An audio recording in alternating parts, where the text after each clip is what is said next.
მოდი მომეხმარე შენ ჭადის მოზილვაში, იმიტომ რომ ყველა ქართული მამადილოსანმა ჭადის მოზილვა არავის არ გვეშლება.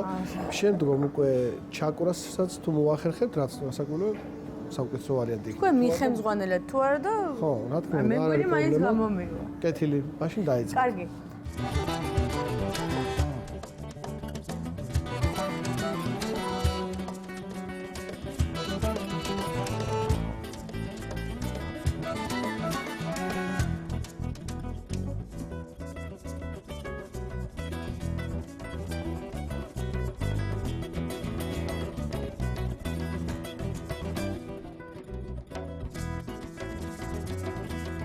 არის ახლა ეს კარგი. ეს ის არის, რაც ჩვენ გვინდოდა.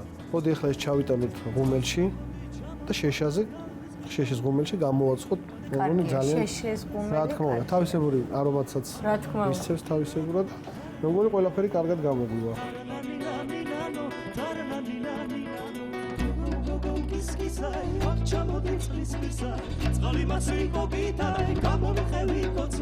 კარგი, სანამ ჭადი ცხება, მანამდე მოამზადოთ ხო კუჭმაჭი დავიწყოთ. რა საკვირველია. ახლა კუჭმაჭს შეუდექით ამ საქმიანობას. მოდი ამ პასუხისგებლობას ცოტა მეც ცოტას ნაწილობრივ. თქვენ თუ არ იქნებით წინააღმდეგ. არა, წინააღმდეგ. მოდი მაშინ მე ვიტყვი ერთს, რომ ჩვენ ახლა ვსარგებლობთ ქართული ჯიშის ხახვით. წითელი ხახვია. საკმაოდ ისეთი ვიზუალურადაც ლამაზია და გემრიელი გამოდის. ჩვეულებრივი სუფრის ზეთი.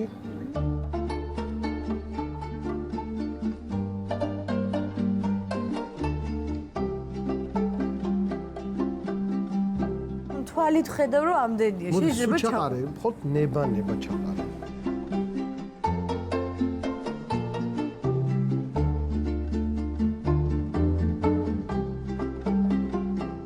ახლა რა ხდება? ჩვენ უკვე მივედით იმ კონდიციამდე, რომ ხახვი უკვე მოითუთქა, გაგულიანდა და ხორცის ფერზე დადგა ხახვი. ესე იგი ეს რაც გვეუბნება, შესაძლებლად არის მზად. ახლა რაც შეეხება შენელებას, აგეთაყვა.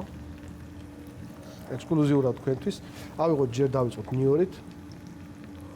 შენ თუ მიხემძღვანელი. რასაკვირველია, მე შეგვერძევა. სამი მასეთი.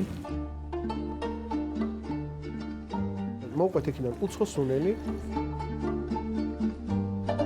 გულვით ცოტა რკინის გემო დაკრავს, ამიტომ რომ უცხო სუნელი კიდევ უნდა დავამატოთ დამიჯერე. ესე იგი 3 მწიკვი. 3 მწიკვი და კიდო 1. 4? 4. სავსებით საკმარისი. დაღერღილი ციცაკა. 1. კიდო 1. უი. 2. კაი, საკმარისია. ეხლა უკვე ყვითელი ყვავილი და ქონდარი.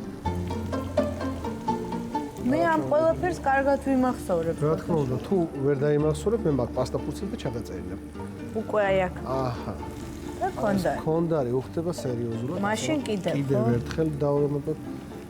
აი ახლა უკვე მიმიშვით მაგ არაჩვეულებრივ ქართულ კერძთან, რომელიც ჩვენი мама, პაპა, ესე იგი როგორც იყვიან, ჭაჭში, ჩაფენილში ძალიან რაღაც სიამოვნებდა, თან შავი ღვინო უხდება მშრალი ამას აუცილებლად. ბოლო შტრიხი. ცოცხალი ქინძი უნდა დავამატოთ ამას ყველაფერს და უკვე ჩვენ მზათა გვაქვს კერძი, რომელიც უნდა გადავიღოთ რაზე შენ გამოვცხილ ჭადზე. ხედავ, თან ლექსად გამოგვივიდა. კი, ისეთი აღელვებული ვარ, რომ სადავდო აღარ ვიცი. ესე იგი უკვე ჩვენ გადმოგვაქვს ეს კერძი, რომელიც ესე გემრიელად შევაზავეთ. აი ეს არის შედევრი. ეს ბროწეულიც ცოტა კი მე მგონი საკმარისზე მეტად, კი ბატონო, არაწყენს. კიდე ხო? კი. საკმარისია. მე მგონი კერძი უკვე მზად არის, არაჩვეულებრივი გამოგივიდა. არა, ერთად გავაკეთეთ, მეც ვისწავლე, მე მგონი გამოცდა სუნელებში ჩავაბარე. აბსოლუტურად. და აწი უკვე მე მგონი სახშიც მოვამზადებ ხოლმე. კეცი მაქვს ამ. არა მარტო თქვენ, არამედ ყველა დიასახლისი მოამზადებს ამას, იმდენად ადვილად ავხწერეთ, მე მგონი. კი. და იამაყებს ნამდვილად.